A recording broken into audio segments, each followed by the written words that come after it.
Hello. Well, hi. How you doing? I'm okay, under the circumstances. Mm-hmm. Same. Um, yeah. Tell you what, I've been looking at my face a lot more recently than normal, and it is doing a number on me. Like, I've been having more of these meetings where I'm like stuck looking at myself, and I think I'm getting a complex because of it. So that's not fun. But, you know, there's that, and then the whole world is literally going to hell. So that's Yeah, it's upsetting. it's it's breaking down. That's one way to put it. It's breaking Yeah. down. Yeah. So, how are things out there? You are in Los Angeles Well, the Los Angeles metro area. metro area, it must be said, where I am is pretty suburban and removed from most of the centers of action Mm. out here. Uh, though I do understand that there is supposed to be some sort of a demonstration or protest of some kind in more my general area this afternoon.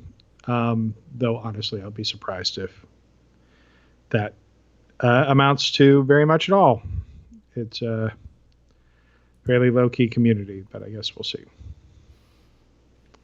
Yeah, my friend and former priest, Mr. Thornburg, is out next door to you. I think almost.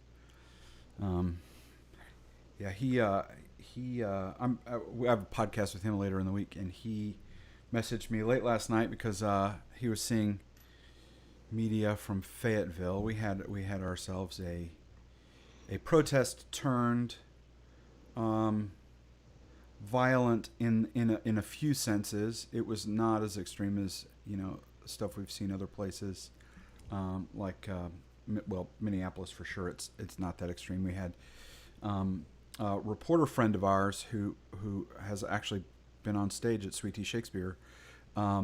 Played Andrew Eguchi. He was knocked on the head pretty hard. Went to the hospital. Had a little cut and a concussion. And we had another of a former actor who was a member of the peaceful protest. They're kind of documenting it. We have another former cast member of several shows who's in the Fayetteville Police Department. So we're sort of chasing those stories a little bit. Mm-hmm. But yeah, we had uh, a protest that downtown. It I guess it started at a Walmart parking lot a ways out, ended up downtown. A lot of broken windows this morning, and the sort of center of our town. Downtown area is contains this historic building called the Market House, which is what you think it is. And and it is a symbol of deep division in our community, and exactly the sort of hotspot you would expect it to be last night. So it did some unsuccessful burning is too strong a word, but smoldering is not. It is a brick building, so and those are hard to burn. And so, but it did a little. And we had as part of that attempted burning, a protester inadvertently set themselves on fire. And I,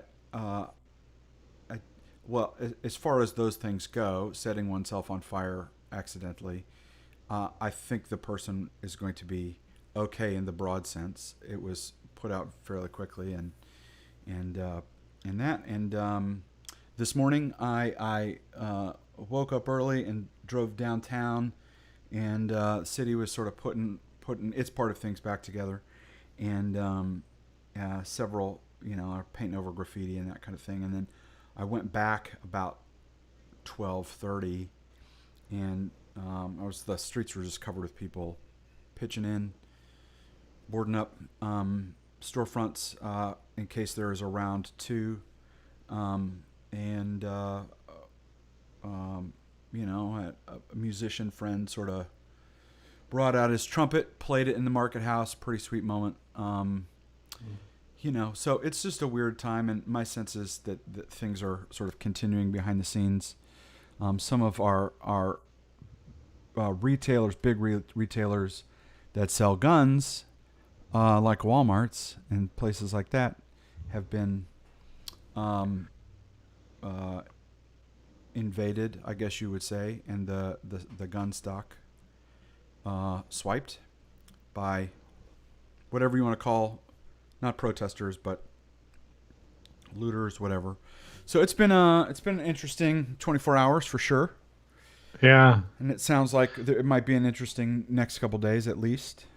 Yeah. I mean, my general sort of expectation in situations like this is that they're hard to, that the energy is difficult to sort of maintain and sustain over multiple days. But I don't know. We'll see, I guess, if this winds down or if it's the beginning of something more prolonged. Yeah, I don't know. I'm very self-conscious about my sort of place in talking about any of this. What I can sort of say that's constructive or particularly helpful. In part because, I just still trying to get my head around it. It's a horrible thing, the events leading up to this, and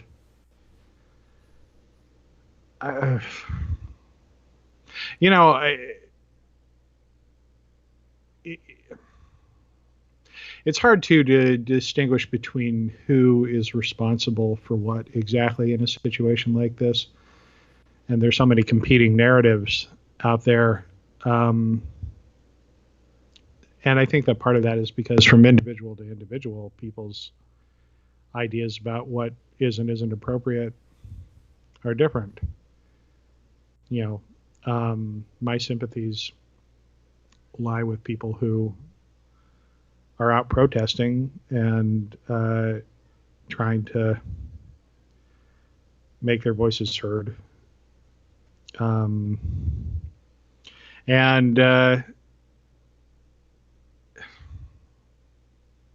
There's this narrative that exists right now that any criticism of looting activities or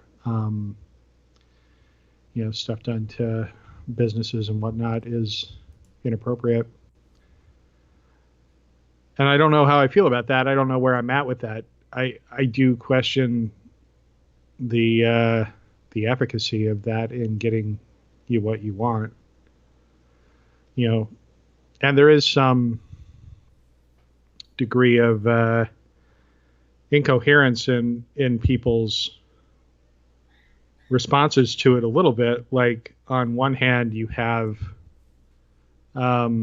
this narrative that I think is real of a lot of people whose primary interest in this is not necessarily justice or who aren't motivated by a desire to, really protest the mistreatment of Black Americans, who are looking at this as this opportunity to sort of nihilistically, stage anarchistic Joker fantasies. It's specifically like a lot of, young white men in their 20s who were just interested in breaking shit, and looking at social media, there's a lot of people who, a lot of demonstrators who are, mostly people of color who are not appreciative, right, of Yep. that, of those people.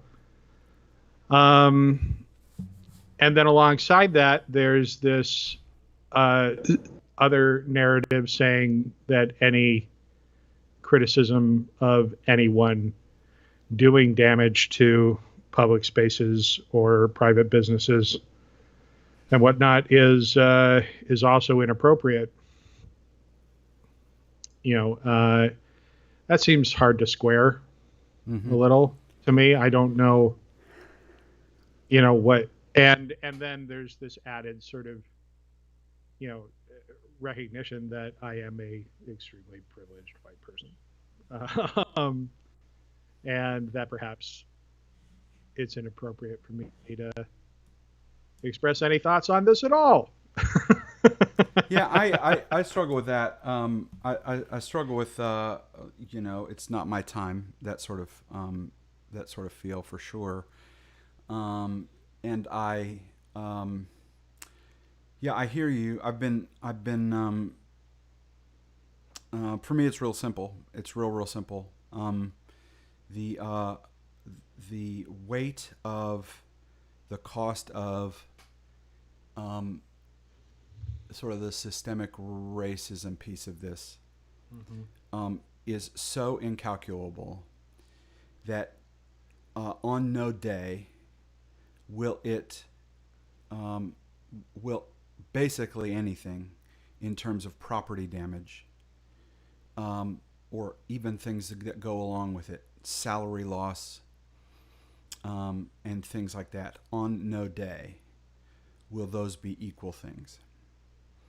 Yeah. And I can say that. Sure. No, I think that's I think that's a reasonable position to take. Yeah, and I can say that, and also be separately,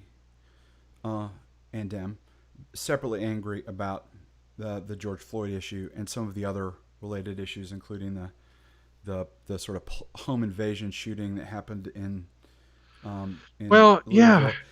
And I can be sympathetic, as I am, to business owners who had their windows knocked in, and worse. I don't want to diminish it, but worse than that happened.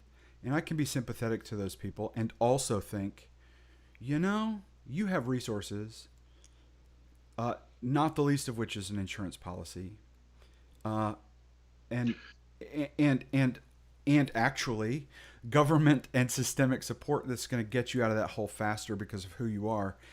And I can be personally and am sympathetic to those people, and also from a sort of meta perspective,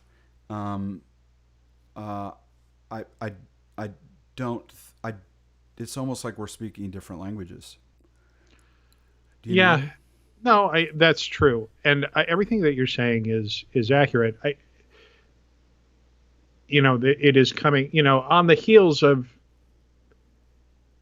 what's been a real blow to, the economy, and that does translate into people's lives as well. It's tough to be too sort of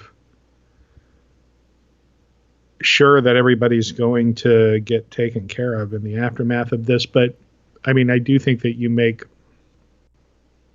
an important point, which is, the underlying grievances behind the demonstrations and even sort of acts of violence or destruction are, much more pernicious, and the shadow that they cast is certainly longer than whatever the immediate actions that are being taken right now will be. And I think that's true. And I also think that ultimately, if one's looking to place, I think that it is possible to be sad that this is happening. Mm. And also to recognize that it's not necessarily going to have the intended effects and could well end up,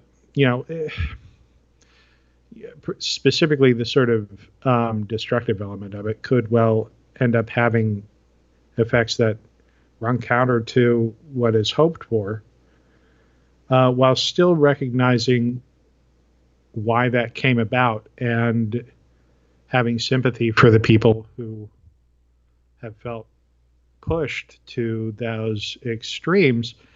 But again, I keep coming back to this question. It's like there are these two separate sort of things happening out there. There are people who are protesting in nonviolent, reasonable ways who are being conflated with people who they are not a part of necessarily. And that's the part of this that's so frustrating.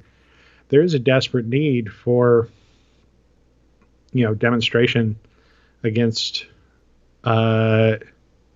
against structural racism and the forces that are targeting Black Americans in particular. In a way that that needs to happen, and at the same time, it's like it's hard to say go this far and no further, and to somebody in what's a reasonable demonstration of anger, and but by people's own voices. I think that there isn't. Here's the thing that I come down to at the end of this: situations like this in life are frustrating because, and I say this as a person sort of who writes professionally to some degree. People like to reach for narratives in situations like this, find stories, and create boxes that can explain things. Yep. And this is too complex a situation to easily fit into a single clean narrative. Yep. Of and it's to be even more specific about it. Part of the issue here is that the story is written first. Yeah. And that creates problems too. Right. I mean, for me to sort of, I resist temperamentally, and it's a privileged position to be allowed to do this. I recognize that. But I feel like zooming out is helpful for me to sort of, and I can do that because I'm not really specifically touched by this in a way that other people are. I have the privilege of zooming out and trying to detach emotionally because I can, because I'm not pressed to, make a choice in a way that other people are. And what I come down to at the end of the day is like America has like these terrible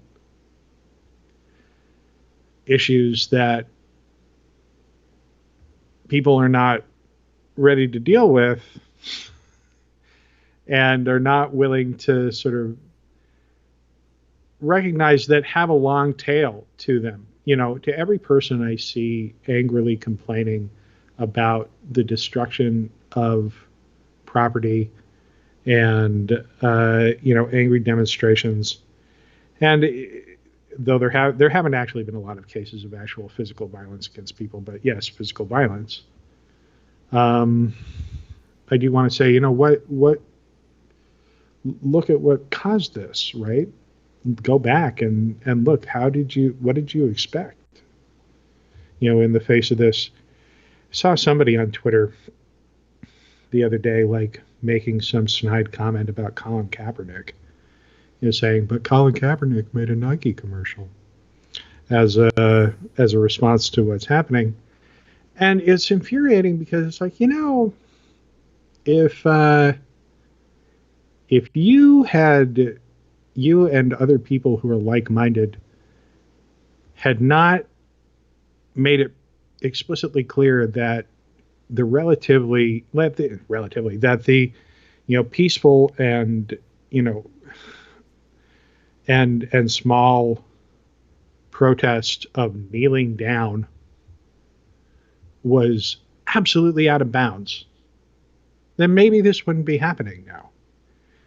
It's just not reasonable for people to say, I believe in peaceful protest, but this is just not acceptable under any circumstances. It's like you don't believe in peaceful protest, though. You don't actually. It's using the football analogy. It's moving the goalposts. Yeah. really regular. And actually, what I think we see a lot is the sort of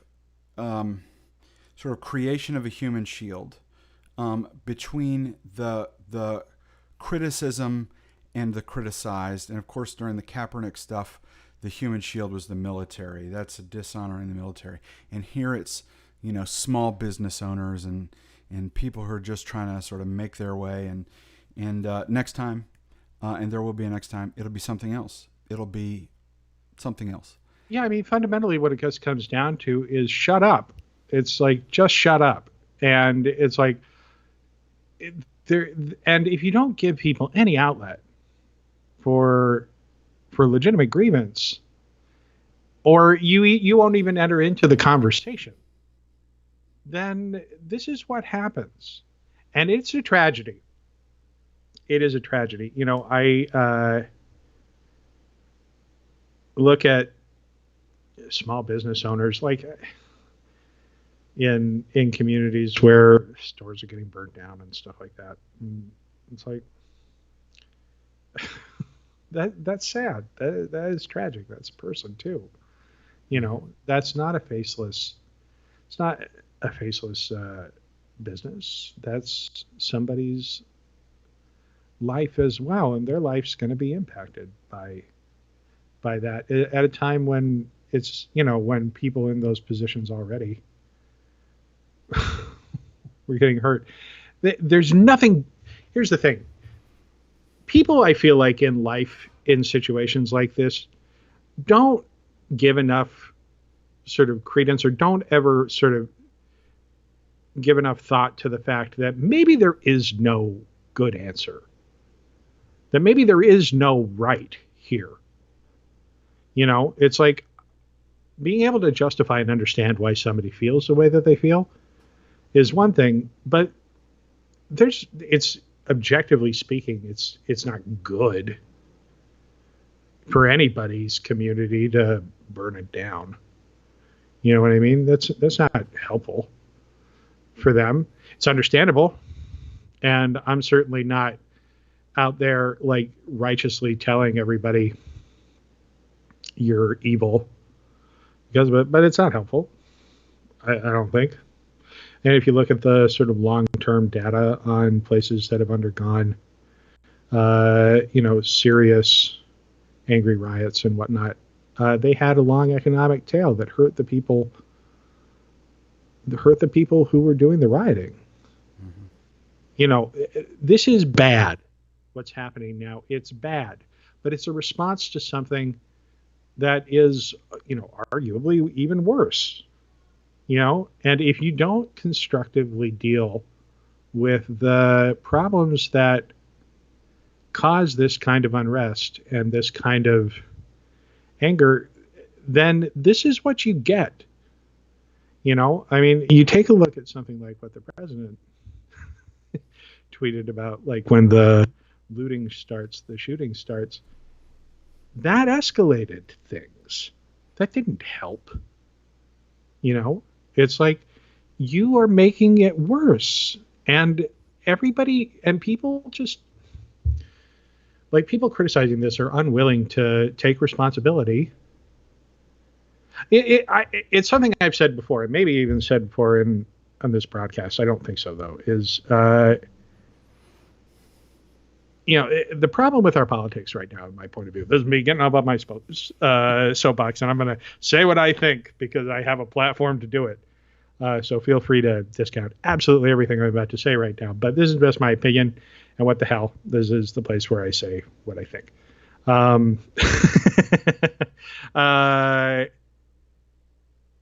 Seems like so much of our politics right now, and it's not just on one side or another, is premised on this idea that if I get out there and I punch you in the face hard enough, you are going to disappear in a cloud of smoke. That the righteousness of my position, combined with the power of my metaphorical, in many cases, though often not metaphorical, fist, is going to suddenly make you crumble, my opposition, and you will no longer exist anymore. That just doesn't happen. It doesn't happen. If you hit somebody in the face, again, either metaphorically or actually, they get back up again. And when they get back up, they are not usually cowed and submissive. They're angrier than they were when you hit them. And you have just made the situation worse. And my personal belief about how stuff like this, about how, not just stuff like this, about how conflict is resolved is incredibly unsatisfying. Which is to say that you have to sit down and talk to people and acknowledge the humanity of people who you hate and try and find compromises with positions you find absolutely aberrant. Because what's the alternative? The alternative is that we all end up shooting each other in the face at some point and killing our children in front of each other. And I say things like that occasionally when I get angry, and people who are more level-headed will look at me and say, that's disgusting. You shouldn't say things like that. That's ridiculous, and you're being dramatic. And I acknowledge all of that is true. However, take a look outside right now in cities all across the country, and you have people getting hit with bricks, and we are one step closer, and cops shooting tear gas at bystanders who aren't participating. It's like, it's happening. That's happening. And so every time that I go off on one of my sort of impassioned little tirades about how, this ends in violence, and everybody's like, well, don't say that. That's ridiculous. It's not. It's not ridiculous. It's happening. And in my experience, I've never seen... the only way that violence ends up solving a problem like that is if you just absolutely crush the other person. Which is why I say it ends with you having to murder their children. Because if you don't, they're going to come back and they're going to get you for what you did to their parents.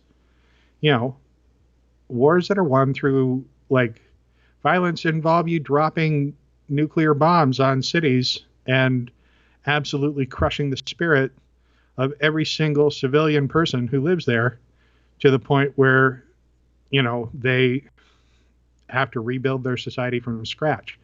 And is that really what we want to have happen in this country? Do we really want to drop a nuclear bomb on the people who disagree with us politically so they have to, completely rebuild from scratch? Because there's going to be collateral damage to you, too, if you do that.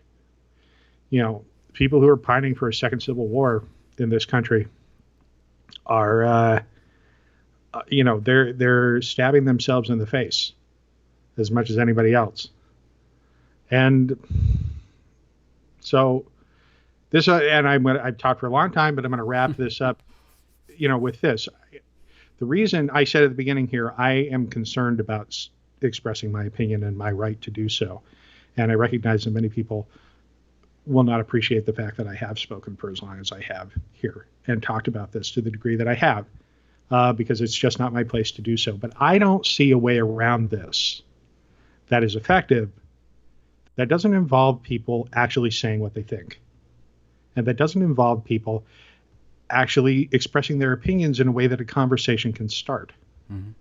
And in a way that, you can start working through this. So if people are too afraid to talk about the way that they see things, there's no way that you, I say the general you, not you, Jeremy, necessarily, though maybe you too, that you can change a person's mind if you don't understand what they think about it. And if you're not willing to hear them out. Because otherwise you're just trying to punch them in the face and make them disappear into a pile of dust, and that's not going to happen.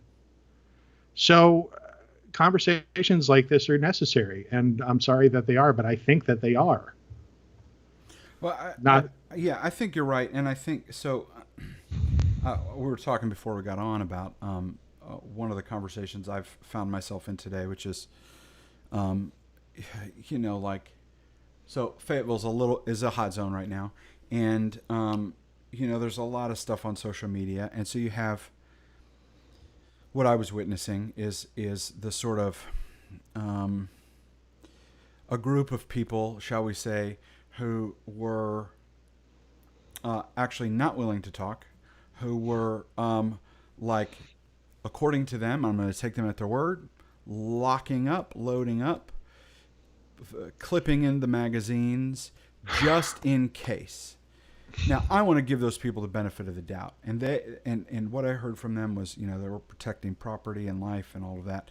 But like, what I also think is true is that we're really, really afraid of the conversation, particularly on the race stuff, because it displaces and discomforts folks like us, and folks not like us, but like, it's tough. It's real tough. Well, and yeah. and it feels like, I imagine it's a kind of discomfort that feels like attack and war and traumatization and all of those kinds of things. And I just think we have to have a conversation, even if that conversation is people walking into my front yard, as an example, with baseball bats. We've got to have a conversation.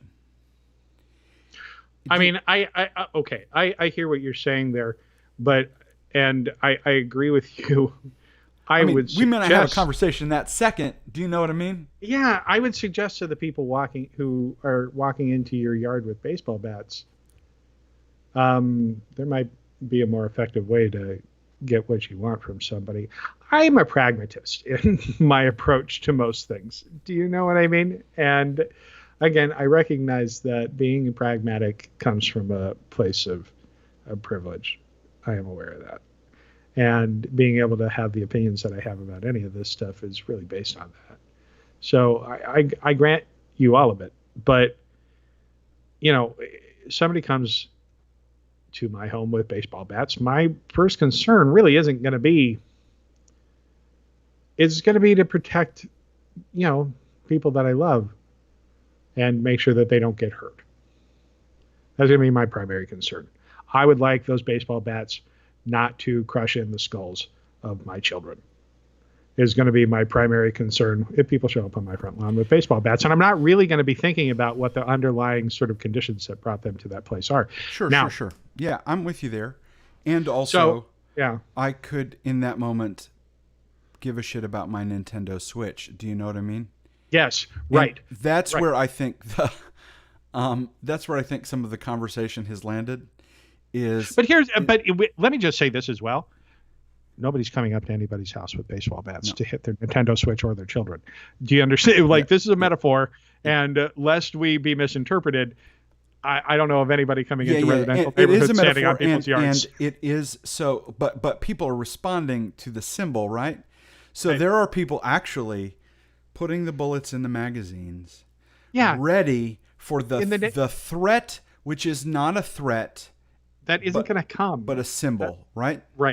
Right. And that is evidenced by what you said earlier, which is, actually, there hasn't been a lot of bodily violence on these.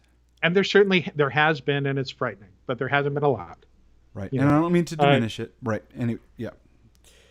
But but it's hard. Just to go back to what you were saying, though, people can't tell the difference. You know what I mean? People don't feel like they're, and that's on them, but it's like, somebody sees somebody, kicking in the window of a shop that they go to, and maybe even know the person who owns it. And they're worried that the horde is going to come to their lawn with baseball bats. And those two things aren't the same thing, and they're not likely to happen.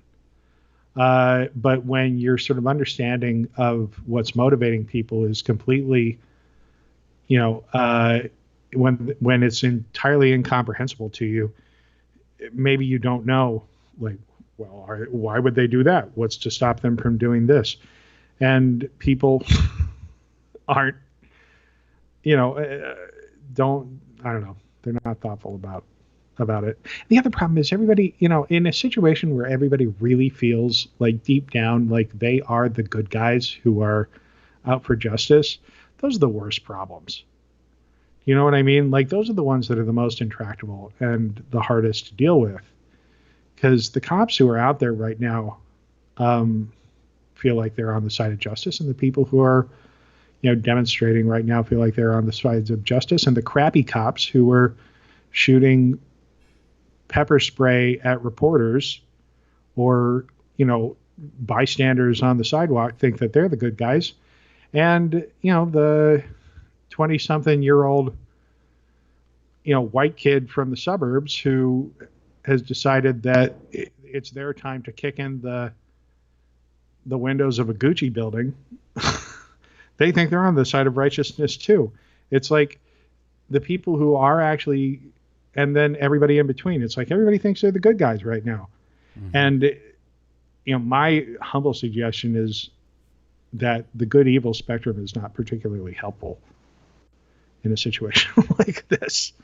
And that's where taking a more pragmatic approach to things tends to help me a little bit more. It's like certain things are good and evil, I believe, but it just like think for a second about what this is going to accomplish. Maybe is it going to get you where you want? I don't know. Yeah, it's tough. You were talking about you're talking about Twitter, and what if there's a sort of second line to sort of what's been going on this week? It has been the Twitter the Twitter war between Twitter and POTUS, and them deciding to take what is a little step of sort of flagging a couple tweets, and so we're going to talk just a second about the performance of Twitter and how Twitter is performed.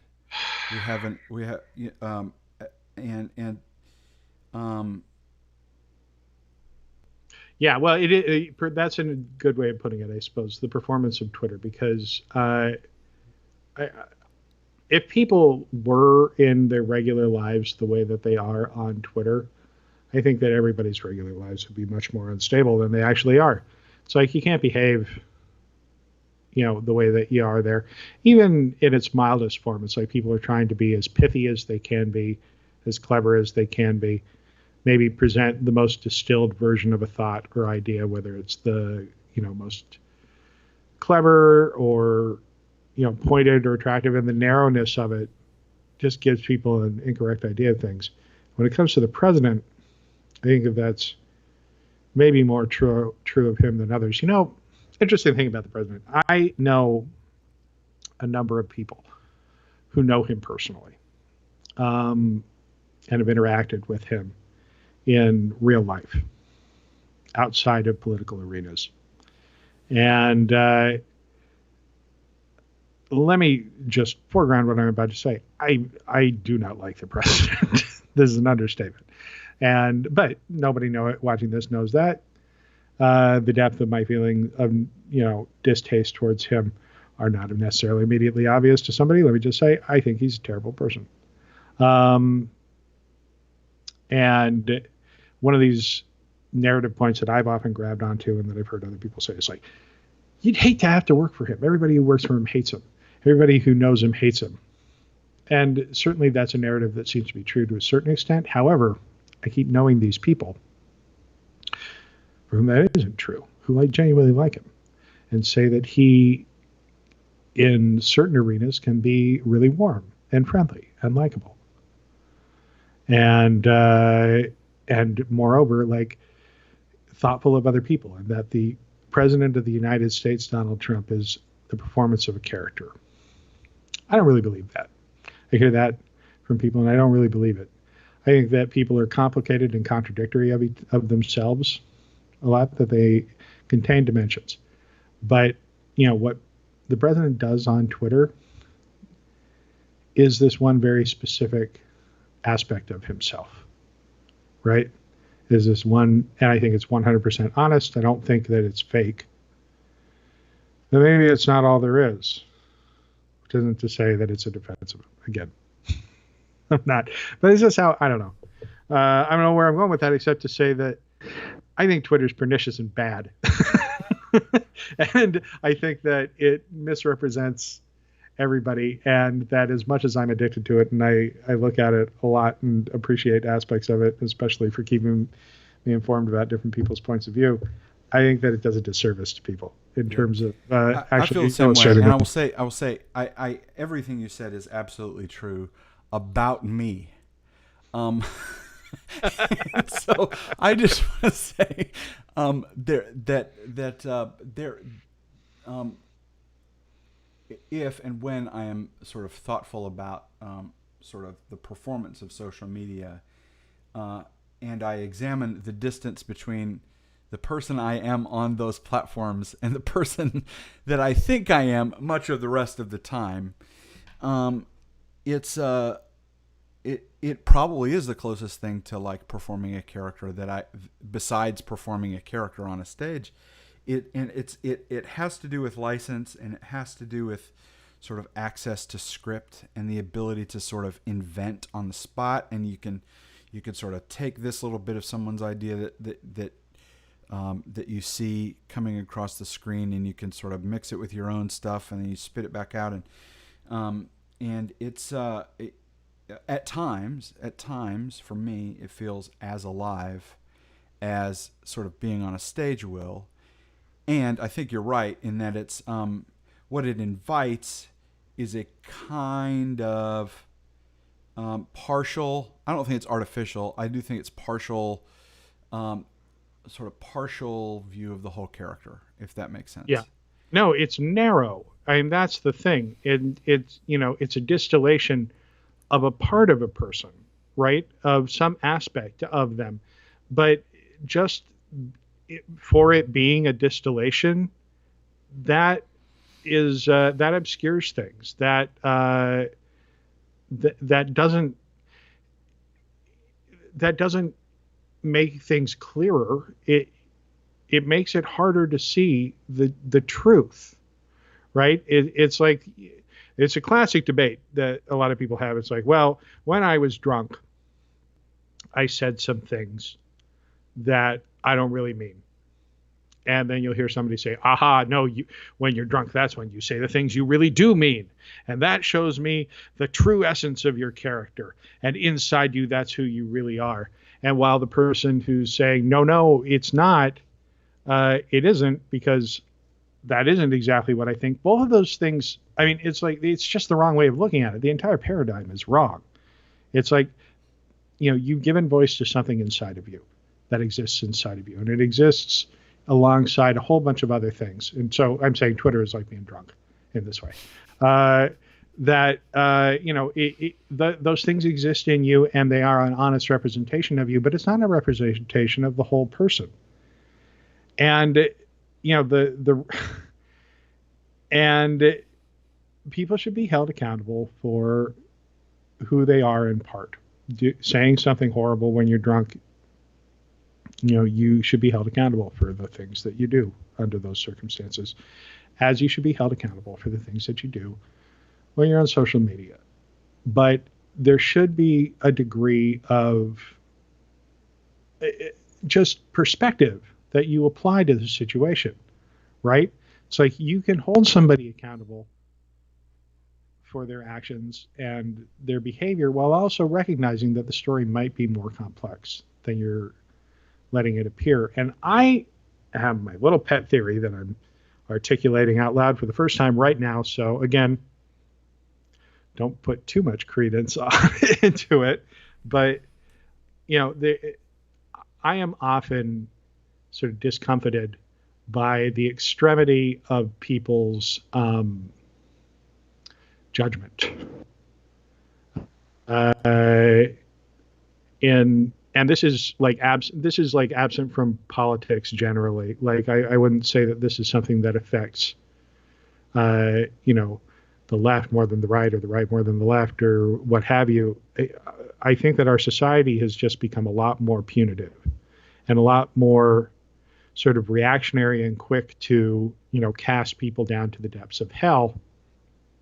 And I don't think that it is an accident that the increase in that impulse, society, manifesting in our society, runs parallel to the advent of social media, in which people, present these distilled versions of themselves, these curated or very narrow versions of themselves to the world, and create these personas that are easy to get your hands around, again, easy to build a narrative around, but that ultimately are probably not an honest representation of the truth writ large, of the whole situation. You know, I tend to be very skeptical, broadly speaking, of the concept of I'm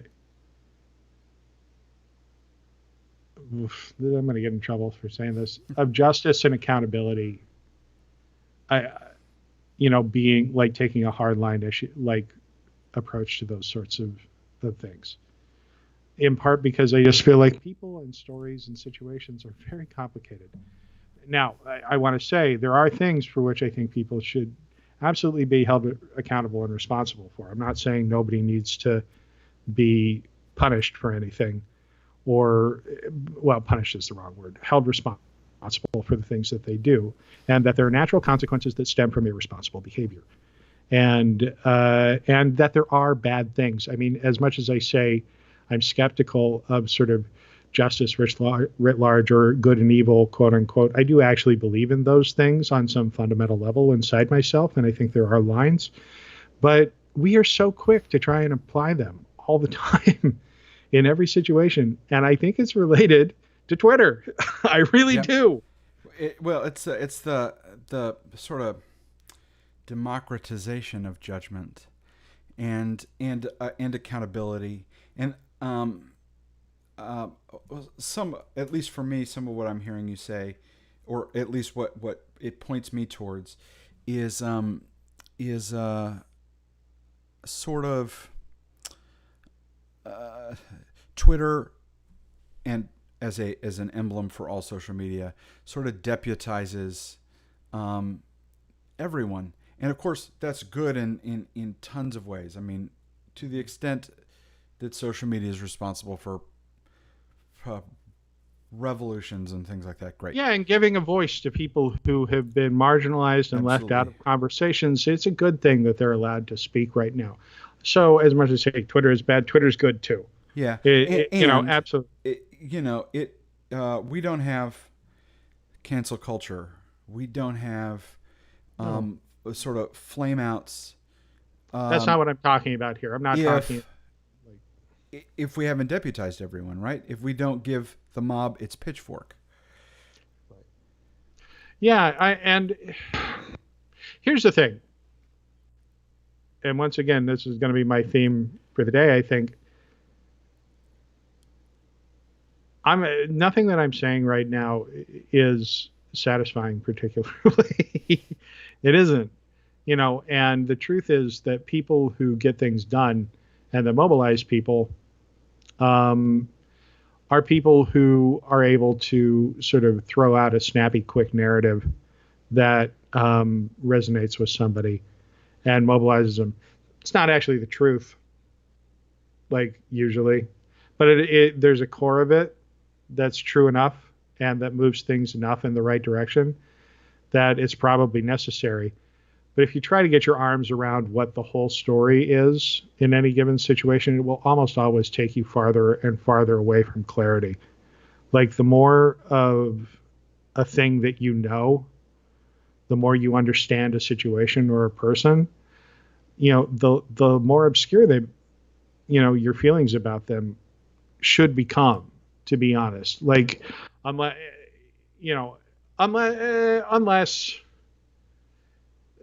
the opposite can be true too, though.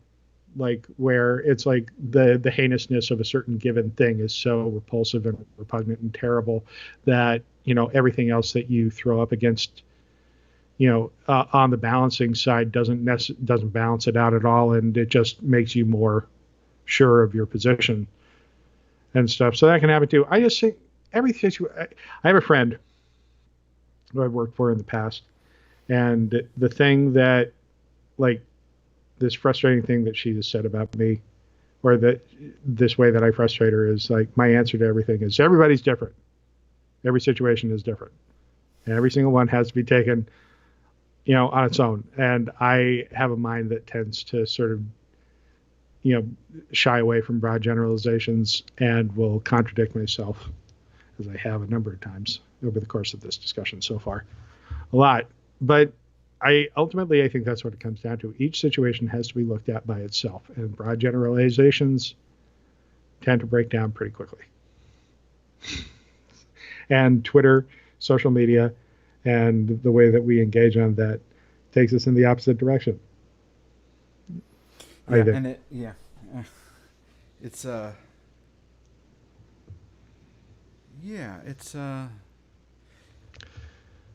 it's like I don't know. The image that's coming to me right now is it's this sort of organism, and the antibodies for the organism are built into the organism, and so it's the sign of this like gelatinous thing that sort of attacks itself and then Yeah. reshapes and reforms and attacks itself again, which I suppose is I mean, it is also everything human. Yeah, it's a good metaphor for the way that people are, right? Yeah. It's just this, whatever. This can't possibly be interesting. Let's talk about something else. I apologize No, for it's everything. good because I mean, uh, for me, I mean, some of this is um, what happens when we aren't sort of processing things exactly or completely through entertainment anymore, Hmm. particularly at the current moment because of coronavirus and all of that. Yeah. We sometimes do mediate through entertainment, and I think you can even say it about politics to a degree as well, which is an entertainment industry as much as it is anything, Right. and um, and so right now we don't have some of those things, and so I think it is the case that social media and is is our community gathering space right now, Hmm. is our theater in the big T sense. Sure. So yeah, so uh, well, the other thing I think we were going to talk about is Shakespeare, and which is, I guess, our job a little bit, and sort of how it ties to some of these issues, particularly, and it sort of underneath um, the issue of these protests and the issue of Twitter, which is Shakespeare's relationship to white nationalism, white supremacy, I should say, in this country. Yeah. And well, not just in this country, but it's a good place Well, to start. So you have thoughts? well, I do, and again, it's sort of timely, I suppose. There is this overlay of white nationalism to so much of what's happening right now, where it's a piece of the roiling sort of puzzle. The puzzles don't roil. That's a weird metaphor. It's just a piece of the whole thing. And what's interesting is if you take a look at white nationalists in general, there's this idea of a um, veneration of the Western canon, and this argument that comes out. It's like, where are the Shakespeares from insert country that is not European here. Uh, where are those people? And their argument is they don't exist, and that's because Western culture, if they're trying to be polite, or white people, if they're not interested in being polite, are the only ones who are capable of producing a William Shakespeare. Uh, what's funny to me about that is, I mean, there are a lot of reasons why that's wrong-headed and evil, but bracketing those off for the moment, one particular irony in that is surely if these people were actually believed that William Shakespeare was as good a writer as they seem to say that he was, not using him in just this token way, uh, as part of this rhetorical argument against non-white people, they would not like him very much, right? I mean, the values ultimately that undergird, his canon, that his works, if followed, would not take you in the direction of white supremacy. Well, mostly not. Mostly not. I mean, listen, he was a bigoted man of his time. And, obviously, yes, there's Othello, and yes, there's The Merchant of Venice, in which his prejudices, and in other plays as well, are coming out. But here's the thing, even within those plays that are highly problematic for their racial portrayals of, outgroups in Elizabethan and Jacobean England, his tendency towards portraying people's humanity undermines whatever prejudice might be at work there as well, or at least counterbalances it in a way that if it doesn't neutralize it, complicates it, and again makes a clean reading of Shakespeare's work very difficult to come away with, and therefore it's all right for me to, hate Jews, black people, what have you, anyone Yeah, else. and well, I would just add to that, and this will be a little reductive, and I wouldn't want to go all the way with it, but actual exposure to the plays and their language one would think, begin to change the language in the mouths and minds of the people who are speaking the rhetoric, which is not to say it doesn't. I sure wish that was true, and I'd like to think that it is, and maybe on some days I do think that, though I think that there's a tendency among people like us in particular to believe that, education and exposure to the arts and whatnot are inherently uplifting and make people better people. And I've and so here's the other piece, going back to the original part of this, the question of sort of white nationalism and whatnot. Everything that I just said, there are indeed a lot of white nationalist people or people with those sympathies extremely knowledgeable about Shakespeare, who are extremely knowledgeable about Shakespeare, could quote for you, line for line, great swaths of the text, and who do in fact appreciate it quite a bit. So I don't know that there is anything inherently uplifting, sad though that might make me, in Shakespeare that precludes this, even though I do think it's ultimately contradictory with the overall message. But you could find pieces, what they might say, where I'm saying, ignore all the racist stuff, but let's focus in on the, humanistic and like small L liberal sort of, things within Shakespeare.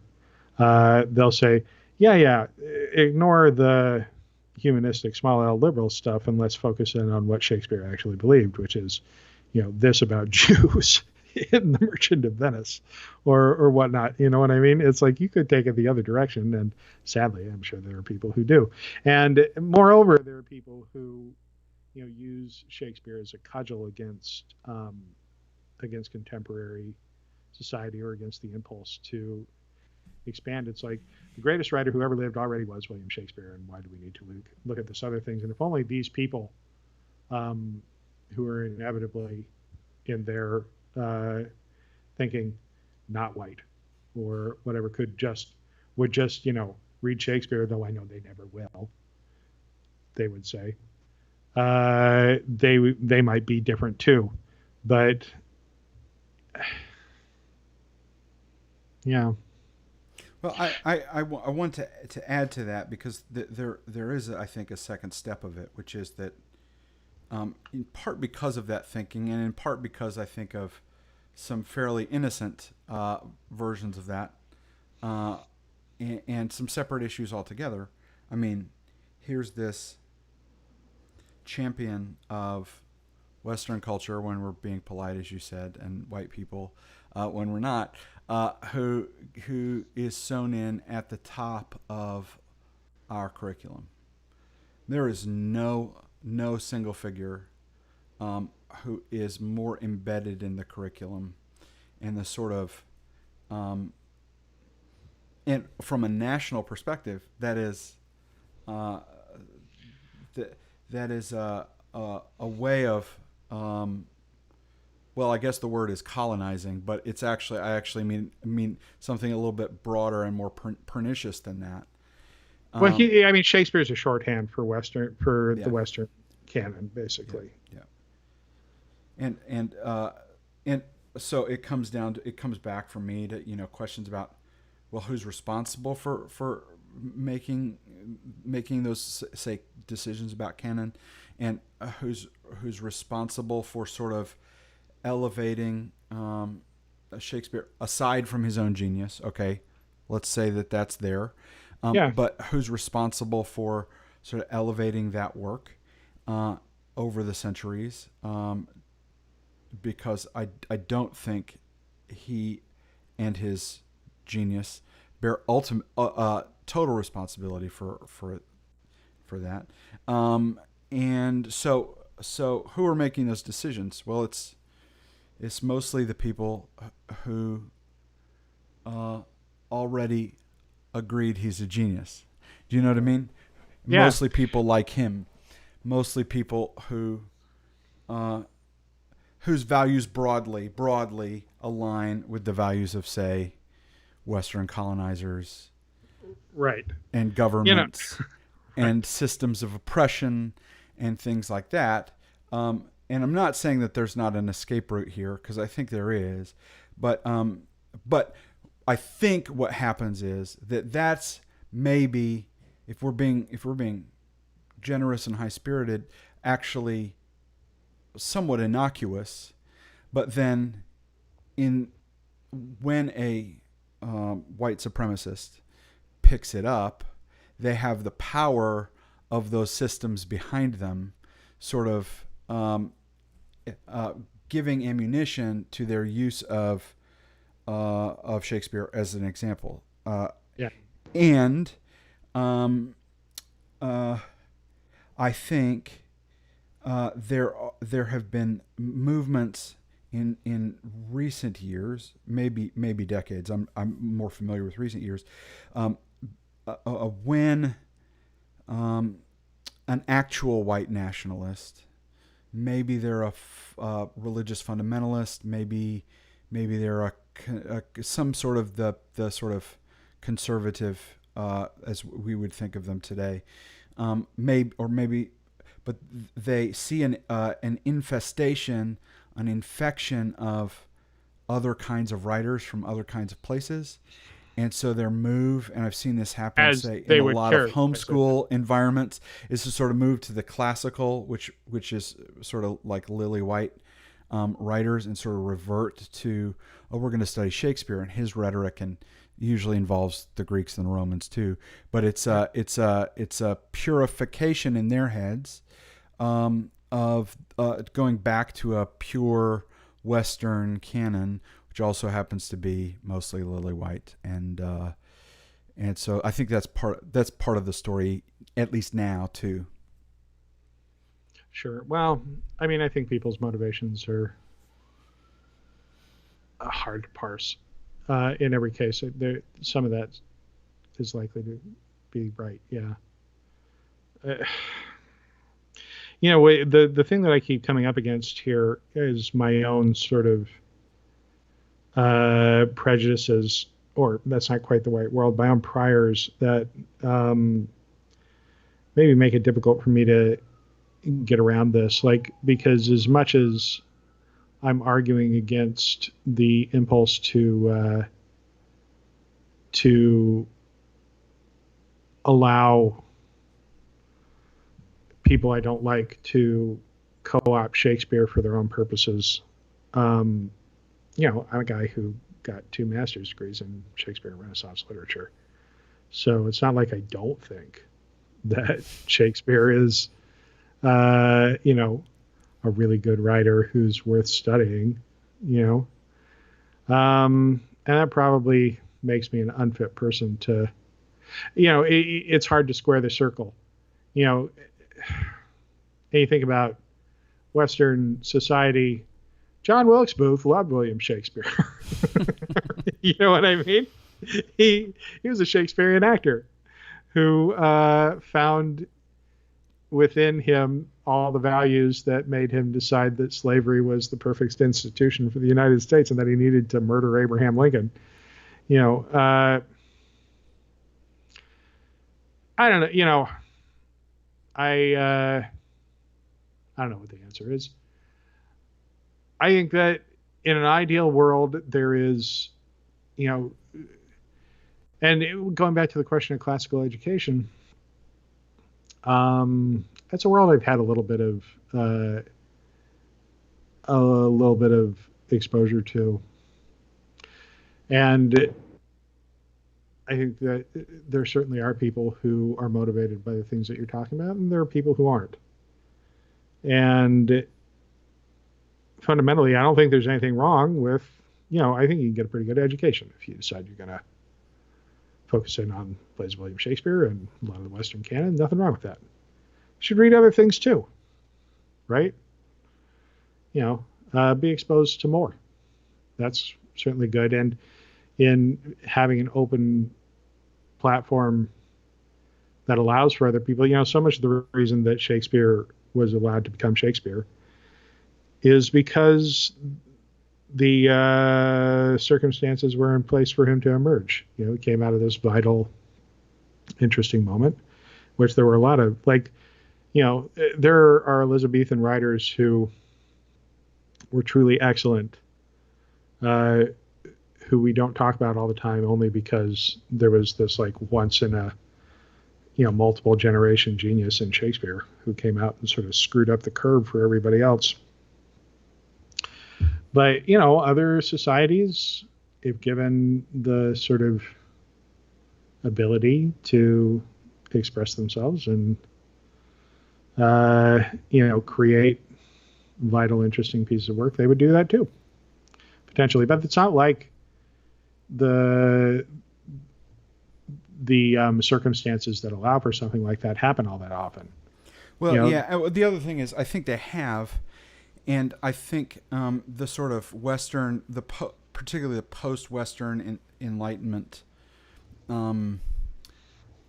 preference for language, a sort of human emotion, rationality. I mean,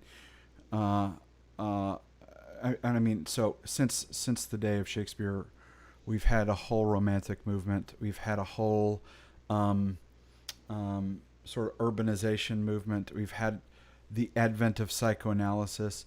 I think all of those things work in the favor of an artist who is playing with that palette, and that in other cultures, even in our own, there are other expressions that aren't language based, that aren't sort of behavior based, that aren't emotion based, or that are in different ways. They're expressed differently, but that because of the sort of the way, the hierarchy of sort of the way we prefer our culture favors Shakespeare.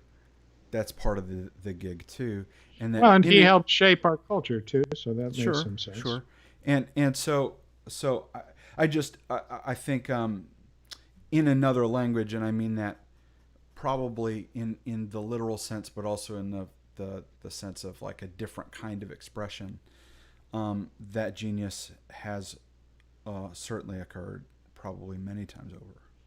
Yeah, right. And here again is where, I feel particularly limited by recognizing I'm a product of this particular culture, right? And it limits my it limits me because at a certain point, you're not going to get me to say, well, we should throw Shakespeare out the window. And certainly that's a piece of this as well. Like, to the extent that there are people who are reacting against a genuine strain in among many people. It's like William Shakespeare needs to be thrown out the window and is of no value. The end. That his effect on Western society has been wholly pernicious, and whatever personal, individual, merits there might be in the work, they're outweighed by the by everything bad that comes with having elevated him and made him central to our culture for all these years. I'm not ready to say that personally. Fundamentally, I'm probably more conservative than is gonna make a lot of people comfortable. At least in that way, small c conservative. Whichever way that goes.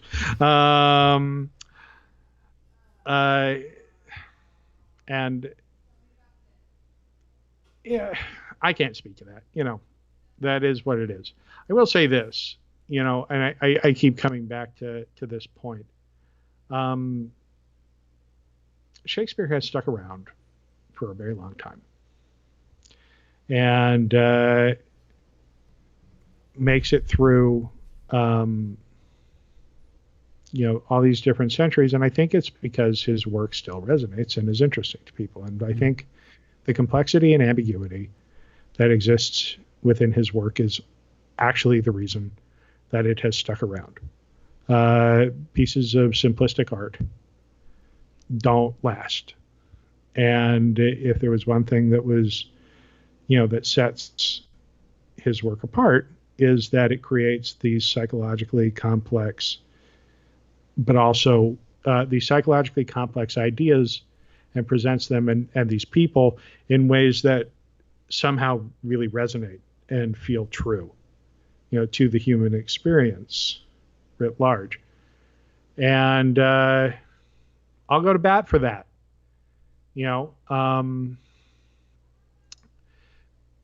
And there's something discomforting about, having to find yourself aligned with people whose politics and positions you find repugnant, in trying to defend this. But here again, in keeping with my theme for the day, broad categorizations are not helpful, and each situation needs to be taken on its own merits and in its own, situation. And, I feel like I can defend Shakespeare like he needs me to do it. But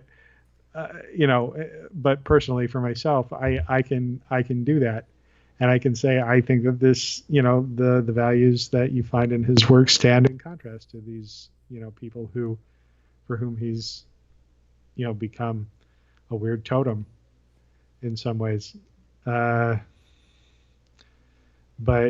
I'd be interested in hearing somebody else's point of view. Not that I haven't heard other people's points of view, but there it is. It plays out in ways that are specific too. Weird, ambiguous things. Like I actually taught Macbeth this last year to a class of students. And one of the questions in there is, Macbeth is a tough piece of work to get your head around in some ways, particularly if you're a younger person, because who's the good guy, who's the bad guy? Well, Macbeth's the bad guy. Okay, fair enough, simple enough. And why did Shakespeare write the play? Well, he was writing it in part as a propaganda piece, for King James, who just became the King of England, and who the, historical Macbeth, to the extent that he existed, is said to have killed one of King James's ancestors. So there you go. Macbeth's the bad guy. And yet, even in Macbeth, like the play, Shakespeare complicates that.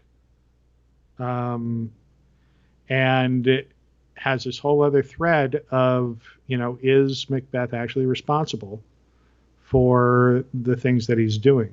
Does free will exist in this play at all? I don't think that he answers that question in a way that's really definitive, but he definitely wants people to wonder about it. Like the question of, are the witches responsible for having made Macbeth do this thing that he wasn't inclined to do before they talked to him about it? He keeps bringing that up.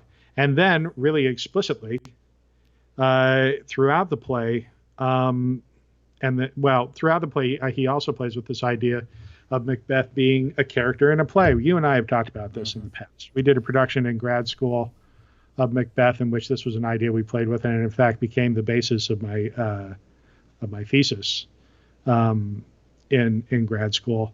Like this question of Macbeth's volition connected to him being, his awareness of being a character in a play.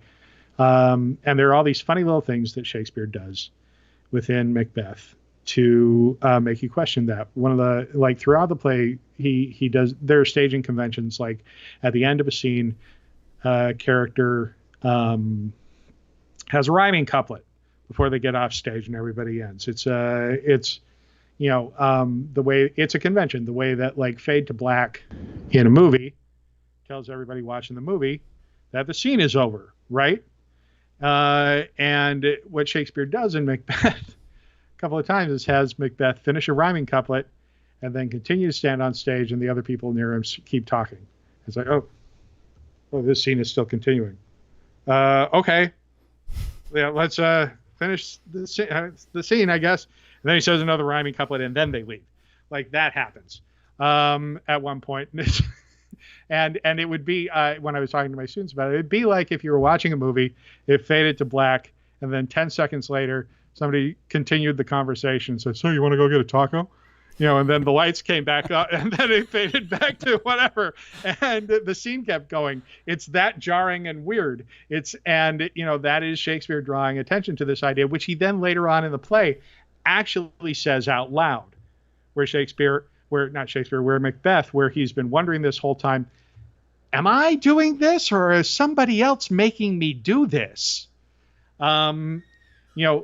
That's this question that he's asking. And there's another moment before I get to the wrapping it up at the end thing here. There's this other moment where, in plays, characters in Shakespeare's play, another convention of the time, they step away from the other people on stage and they start talking to the audience. And in the world of the play, nobody notices that Macbeth or Hamlet or whatnot has walked off and has started talking to the audience. It's called an aside. And there are a couple of moments where Macbeth, actually it's in that same scene that I was just talking about, the first time it happens, he has an aside, and then everybody, he delivers his rhyming couplet to the audience, and the other ones are like, so are we going to finish our conversation or not? And that's the first time it happens. Then it happens even more explicitly in the scene with Banquo, where, Banquo's ghost shows up at the dinner table. Nobody on stage can see Banquo's ghost except for Macbeth. And he's asking, do you see this guy? The guy who's sitting there? Do you see him right now? And everyone's like, no, I don't. And then he turns and he starts talking to the only people who do see Banquo's ghost also. That's the audience. And he starts talking to the audience in what would be, under normal circumstances, an aside, right? This is an aside. It's an especially long one, but the only people he could be talking to are the other people who he's going to for confirmation that the guy is there right now. And then Lady Macbeth comes up to him and says, your noble friends lack you. In parentheses, you look like a crazy person right now because you're talking to people who aren't there. He's breaking this staging convention that everybody is aware of. Like, the guy steps aside and suddenly his conversation with the audience is unheard and unrecognized by anybody else on stage.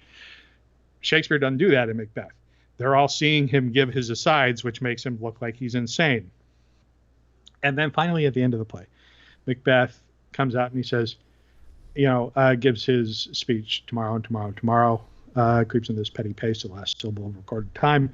Yesterday's divided fool, there's their way to dusty death. Out, brief candle. Life is but a walking shadow. It is a poor player who struts and frets his hour upon the stage and then is heard no more. He's saying, which again is like, none of this means anything. I am not in control of my life.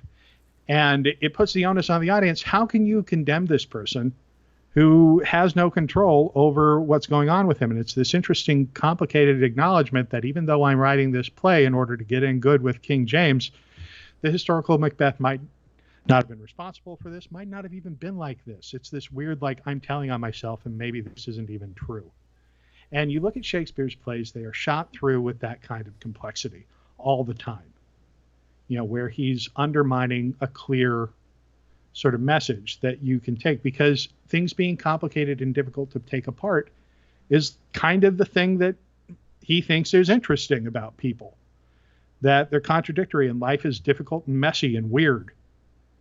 And they're good guys are 12th Night's a play I like a lot because it's the same thing. It's like, we're happy these people got together, but some people got treated really badly, and these people, it's like it's just always messy and weird. Or Henry V, who's this really piece of garbage kid from these other plays that we saw, who's a hero, and we like him to be a hero, but he's also a monster. It's like he just does this all the time, and it's why, going back to the white nationalist piece of this, it doesn't make sense for anybody who's going to take an extremist view, unilateral view on this person's work and decide that they're going to champion it. If they were really absorbing the messages in these things, they would not want him anywhere near their children or anybody who they want to convince, because it's not, if you're reading these plays and seeing what's really in them, they should not take you in that direction. All right, the end. Sorry. Thank you. So I don't know if that's the right thing to say. I apologize. No. It's great. I mean, I think it's exactly right. I want to come back and talk about Mac someday because there's a story to talk about there. Yeah, we have lots to say. We have old war stories, almost literal old war stories, actual injuries that we can talk about. And my firm belief that play is cursed was born out of the process that Rob has described. So good. And so I guess we're going to talk about Succession next week. I finished it. Yeah. There's and I will just say thank you for not spoiling it, but it's chock full of the Shakespeare. It really is. In season 2, they are not shy about it at all, and so we'll talk about it. So those of you who have not seen it yet, you have a week to catch up on season 1, season 2. We will talk about the big cliffhanger, among other things. It's really great. And speaking of complexity, some fairly significant character changes from season 1 to season 2 in that show. And so we will. That's true. Looking forward to that, and we'll find some other things to talk about. Meantime, I have some housekeeping to take care of. So, hello everyone out there. Now is the last chance you have to ask us a question today, but if you have a show idea or a question or something you want us to talk about next week, we're happy to take your messages either in the comments or at ours at sweetteashakespeare.com. That's HOURS at sweetteashakespeare.com. Rob and I meet once a week to have conversations like this. And in order to fund this enterprise, we're asking everybody to log on to patreon.com/sweetteashakes and make a monthly pledge of whatever amount. It begins really at $5 and goes from there. And as we raise money on Patreon, we can do more of these. You see a dollar figure in the middle of your screen. Those of you who are watching, $836. We're trying to reduce that to zero. Zero pays all our bills. It's a very exciting thing. Rob and I, those of you who are listening online right now, streaming, you should know that we and the work of other Sweet Tea people will appear on our podcast, which goes out periodically, at least weekly, and sometimes more frequently. And that can be found on all the major podcast places, from Apple Podcasts to Spotify and our home base, anchor.fm/sweetteashakes. That's all I've got to say. Oh, one more thing. Thank you to the Arts Council of Fayetteville, Cumberland County for supporting this podcast and many others. All right, dude. Have a good week. Stay You too, man. safe. Say hello to the kids Yes, and you also. and Michelle, and we'll see you soon. All right. Sounds good. Thanks, sir.